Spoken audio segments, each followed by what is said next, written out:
something that everybody in this room should be proud of. You're all playing a part in doing something that's right, not just for us, not for just the people that are sitting at these tables, but for, I get a little philosophical sometimes, you'll figure that out, but for future generations. It's not really, I don't do this for myself. I'm doing it for my daughter and my daughter's daughter and future generations. We have an obligation. We're stewards of the earth. We're only here for a short time. We have an obligation to do something about it and to clean it up a little bit. And there's a lot of confusion going on out there, and I want to talk a little bit about that if I could. I'm going to talk a little bit about standards, so I brought that up a little bit. I'm going to be talking a little broader than some of the other presentations were. This was an ad. I gave this presentation to a group of mainstream cosmetic companies in New York City a few months ago. To a lot of boos, I must say. Some people cheered, but most people didn't really like some of the things that we as a company stand for and some of the things that we insist on out there. But this was an ad I pulled up just before that, Your Natural Beauty, and it goes into talk about how natural these products are.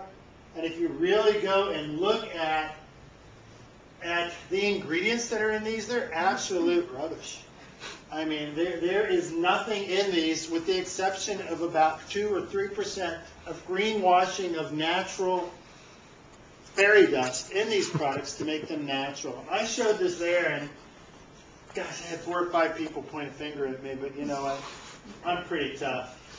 And my whole point is, it's really time for a wake-up call. And this is one of if I can get this to go forward, let's see. My favorite wake-up calls. I don't know if you can see that, but this is what we all need to really do.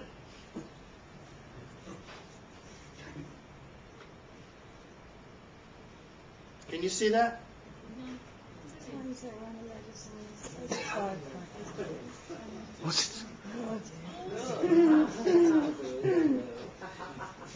Oh, it stopped. The subject's computer. Okay, this goes on for a second or two, and there's no volume here, and I'm not sure why it's not working. But anyhow, it's time for a wake-up call. And when I say a wake-up call, we don't need to have somebody tie firecrackers around our ankles to tell us that we need to do something differently.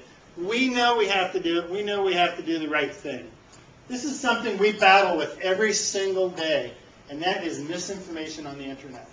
If I sat down every day and tried to correct every piece of information that's wrong on the internet, I would never, ever, ever get to bed, and neither would any of you.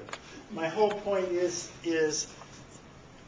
you can go to the internet. It's a whole new era. It's a new way of communicating. Take in the good stuff, but please take it with a grain of salt. You are going to hear and read and be told all types of things, some right, some wrong. 90% of what's on the internet is just totally wrong. It's opinion. And anytime you get opinion that's not based by fact, it tends to grow and rule. So please, just be careful of what's going on.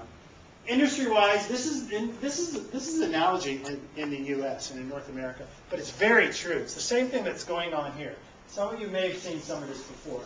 But if you look pre-2000, year 2000, what we consider truly natural products were sold primarily in these channels.